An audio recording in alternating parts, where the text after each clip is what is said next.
माचिस एक ऐसी चीज जिसके बिना ना तो गरीब की झोपड़ी में चूल्हा जल सकता और ना ही अमीर के मकान में खाना बन सकता है। वैसे तो इसका इस्तेमाल हम सदियों से करते आ रहे हैं, मगर क्या आपको पता है ये आम सी दिखने वाली छोटी सी चीज कितनी मेहनत और मशक्कत से तैयार करी जाती है? नहीं तो चलिए फिर मेरे साथ बिना किस देरी के शुरू करते हैं। आपको दिखाते हैं माचिस कैसे बनती है और साथ ही जानते हैं क्या लगा होता है इसके ऊपर की इतनी जल्दी आग पकड़ लेती है। तो माचिस बनाने के लिए सबसे पहले पेड़ों से काट के लकड़ी लाई जाती है, जिसके लिए ज्यादातर सफेद देवदार या फिर एस्प्रिन की लकड़ी का इस्तेमाल करा जाता है।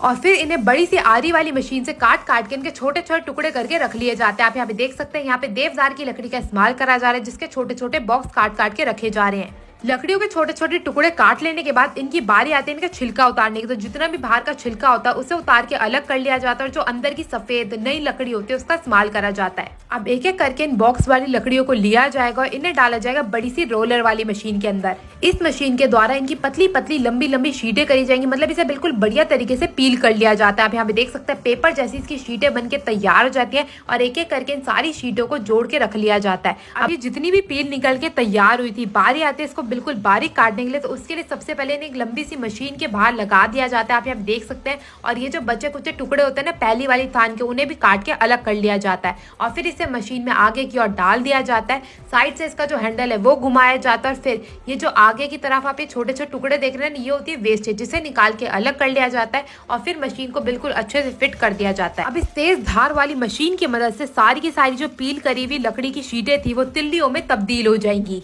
मैं आपको बता दूं, इस मशीन के द्वारा 1 मिनट में 10,000 तिल्लियां बनाई जाती है और हमारे देश में जितनी खपत है ना माचिस की भैया, उसके हिसाब से तो 10,000 भी बहुत ही कम है। अब जैसे जैसे तिल्लियां निकलती जाएंगी फिर इन्हें धूप में सुखाने के लिए रख दिया जाएगा, क्योंकि यहाँ पे जो लकड़ी होती है ना अंदर की वो थोड़ी सी गीली होती है और यहाँ पे तिल्लियों को जो सुखाना है ना वो बहुत ज्यादा जरूरी है। तो इन्हें पैरों से बिल्कुल बढ़िया तरीके से फैला के ऐसी धूप में छोड़ दिया जाएगा 1 दिन के लिए। इसके बाद बारी आ गई स्प्लिंट ट्रीटमेंट की, जिसमें बड़े से इंजन में जो खोखली लकड़ी के टुकड़े थे ना उसे डाल के हमारी लकड़ियों को कार्बोनेट करा जाएगा, जिसका मतलब है बिना हवा के उन्हें दोबारा से पकाया जाएगा ताकि जो लकड़ियां है ना वो सॉलिड हो सके।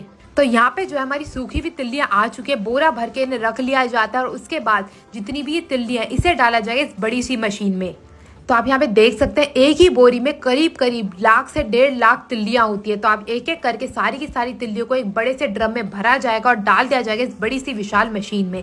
इसमें छोटे छोटे छेद लगे होते हैं ताकि ये जो तिल्लियां है ना वो नीचे की ओर से छन के आती रहें और ऊपर जितनी भी मोटी फंसी सीखें थी वो अलग हो सके। अब ये जाएंगे एक बड़े से रोलर मशीन में। इस मशीन का काम होता है इन्हें सॉलिड करने का, मतलब कि इन्हें ठोस करने का। इस मशीन में बिना कार्बोनेट के इन्हें पकाया जाता है। उसके बाद ये कन्वेयर बेल्ट की मदद से आगे की ओर आ जाती हैं। कन्वेयर बेल्ट में अच्छे से ठोस होने के बाद ये आगे की ओर आती जाती है। इस मशीन का कार्यक्रम होता है इसमें जितनी भी फंसी हुई छोटी मोटी सीखें हैं, तिल्लियां हैं, उन्हें अलग करने का और जितनी भी अच्छी तिल्लियां हैं ये मशीन उन्हें आगे की ओर भेज देती है, जहाँ पे एक बड़े से ड्रम की मदद से और छोटे छोटे पाइपों की मदद से बिल्कुल व्यवस्थित होकर आगे की ओर बढ़ती जाती हैं। और इस मशीन द्वारा इन्हें प्रेशर देके उल्टी बेल्ट पे टिकाया जाता है ताकि इन पे वैक्स लगाने का कार्यक्रम जो है वो आसान हो सके। आप यहाँ पे देख सकते हैं सारी की सारी जो सीखें इन्हें उल्टा करके लगा दिया गया। अब एक एक करके इन्हें केमिकल वाले घोल में भिगोया जाएगा, जिसमें होता है अमोनिया फॉस्फेट, जो कि बनाता है और भी ज्यादा स्ट्रॉन्ग सारी की सारी सीखों को। उसके बाद इन्हें पैराफिन वैक्स में भिगोया जाता है जो कि गर्म रहती है ताकि वो आसानी से सीखों के ऊपर चिपक सके।